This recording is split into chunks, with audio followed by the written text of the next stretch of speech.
And then I went with Lockheed. They had 2 airplanes. And running guys from Van Nuys up here. They were just building up here. And so I thought that was okay. So I just 2 weeks after I got in, a pilot, some guy down in Burbank decided the airline was costing too much, you know, and they just used the Southwest Airways, like a commute, you know. Right. And that ended that. So I ended up over in the missiles division. That's how I got in there, and it was pretty good. I enjoyed it. I learned a lot, you know, and was able to put my engineering, my minor in engineering, I put that to work too, you know. And it was in aero engineering. I had a minor in that from state. So I had little exposure, plus I'm a pilot, you know. And although this is different, you know, it was somewhat. But I had a good rapport going with the Navy reps all in there, you know, in the building. Every time something went wrong, they called me, go talk to the guys, fix it up, you know. When the subs, when they had a red tag, the Navy put a red tag, that halted all operations. No more loading subs, you know, missiles. So they get John. So I'd have to go down to Charleston or up to Seattle, you know, Silverstone or something like that, and get the damn red tags off, you know.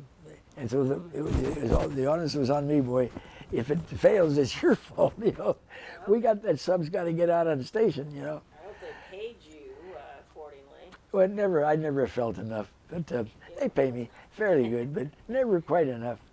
And I always said I found out my big boss was giving a bonus to this one guy all the time. So I raised hell. What the hell he's getting mine? You know. Oh, but he gets me off the hook all the time with my boss. So he gets the bonus, you know. I said, well, what's your boss's name, you know? I knew who it was. He was a bugger. Huh? The big boss? Yeah. Yeah, he was a guy named Wembley Smith or something like that. He was a great big guy. He was a tough guy. But I got the inside information on him. I could have lost my job, but I could have blackmailed him too.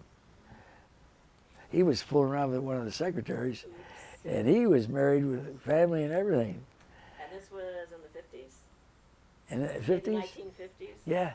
Okay, yeah, that was really bad back then. Yeah. But I didn't dare say a word, boy, because I'd have been out.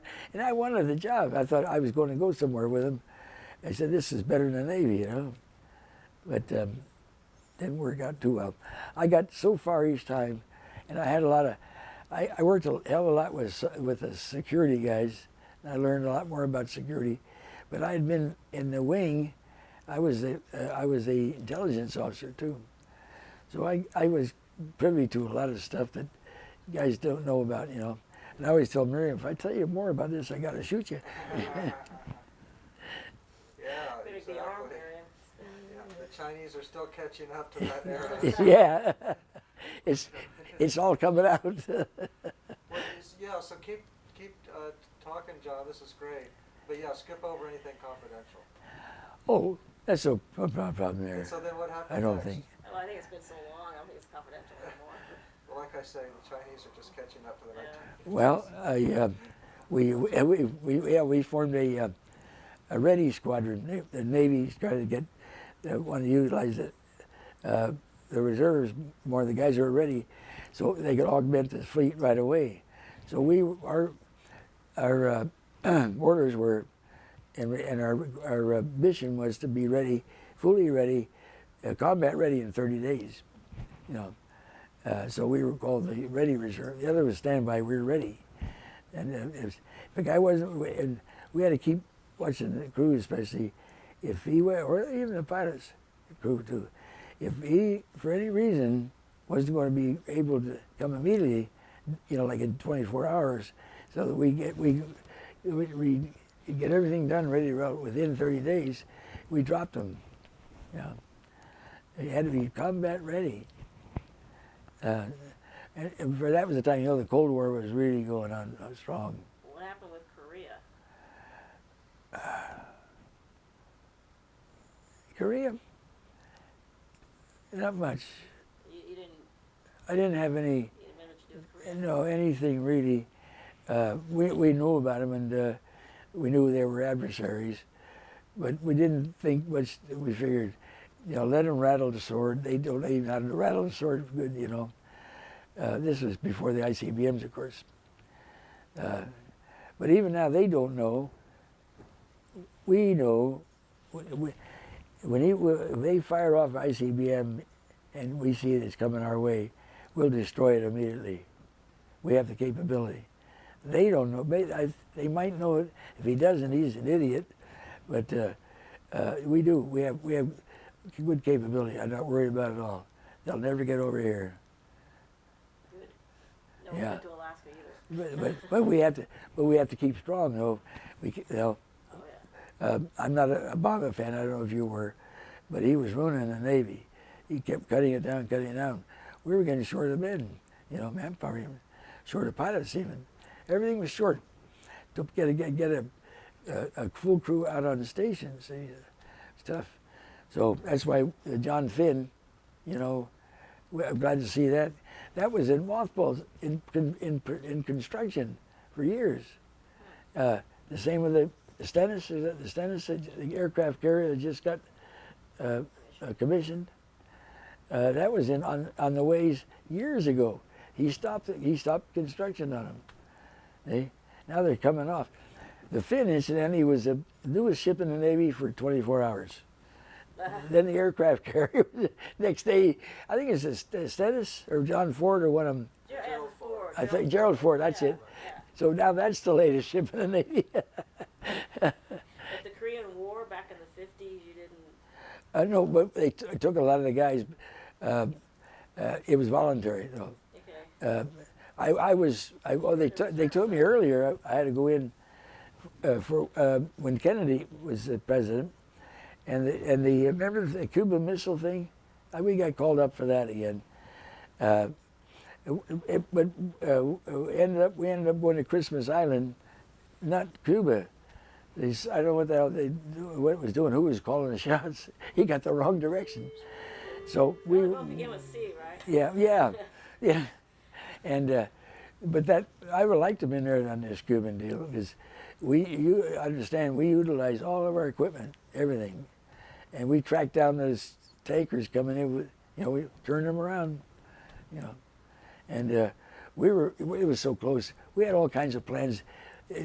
Havana would have been rubble too, and the airstrip and all that stuff.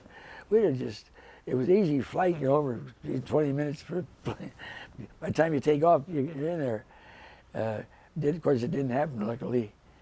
But that was pretty much it, there. And we didn't have to. We luckily got enough at the time for the Cold War when it was really going on. Reagan's and those guys. We had a bigger sword than they did. Our subs were first line, and we had them loaded.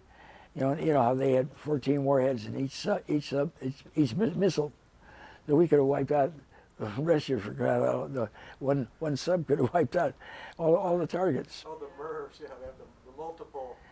Yeah, multiple heads. Now, so John, do tell us all about the Cold War era. I don't know how long you actually were in the Navy before you retired, but yeah, just go ahead and start, in the mid-50s, and just keep telling us all about, I guess, your working and in the Navy Reserve. This is great. So yeah, just keep going year by year, John. Thanks. Well, we were pretty well kept abreast of the latest intelligence, the stuff that we were supposed to know. We didn't get as much as the president, of course, but we did. We got better airplanes. We got pretty good ones. For a while, we were getting the hand-downs from the fleet all the time. We knew, hey, what's going on? I probably flew this plane 20 years ago. What are you giving me? This kind of thing.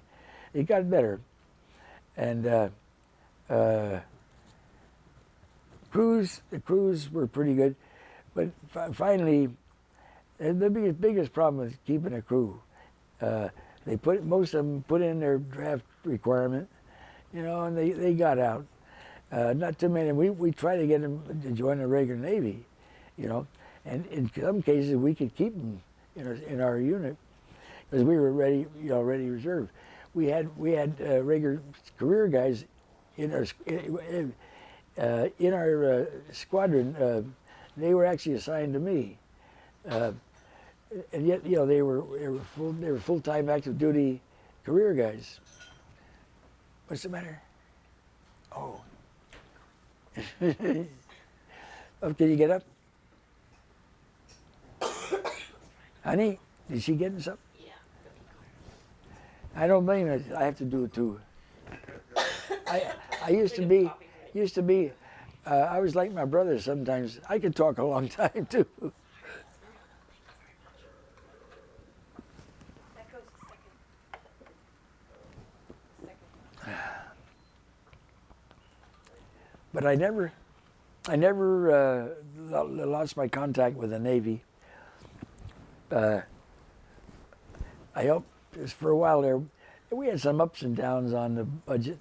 Congress, fickle as they are, we actually had one time. It was so bad that we'd load one crew, take the plane out, fly for an hour, come back, keep the engines going. Another crew was right there, jumped on board, took it out, took it on for another hour to get in. We didn't have any more fuel. Fuel was right. They just cut our fuel ration up. Several times they did that to us. But other than that, usually it was good. We were good. We would always get updated equipment, newer equipment, then new aircraft too, not just electronics. All in all, they did pretty good on us because we were the ready crews. We had to be right and just switch our squadron number and we were in. So we did get, and I got all of night flying I wanted. One thing I could go over there anytime I wanted. I get an airplane at night. So my biggest problem was getting a couple of crewmen. Because minimum crew was 5, pilot, co-pilot, flight engineer, and a fore and aft observers. Watch out for aircraft and stuff in the area, So that was, outside of that, it was good. I enjoyed it. How long were you in the reserves? Well, probably 15 years, I guess, something like that. So what year did you get out? Well, that's what I'm guessing at. I don't remember exactly. I got to think back. I got out sometime in the 50s, and I went to the 70s. So it was. You got out of the Navy in the 50s?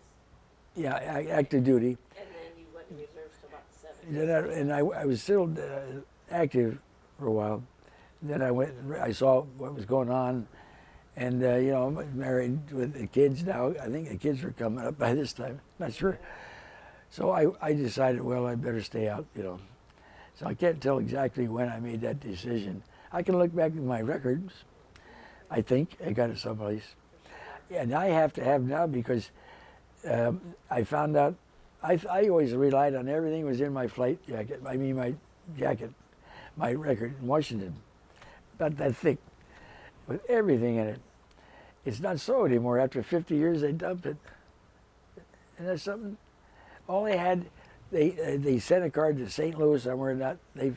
Somewhere else. All they found was part of my health record, not the part I wanted, for my crash, and some of my flight training records, which doesn't mean a damn thing, really. And that was it. All the other was gone. Rid of your records? The Navy get rid of your records? My flight training records. Training records. They got rid of those? Yeah, they got rid of all that stuff, and all the my active duty stuff, everything, and even my medical. My medical was pretty good. I wanted to have the medical for the time I spent in the hospital after that crash. They had nothing on it. That was in Iowa. That was with a snowbank. Yeah, Right. yeah, nothing.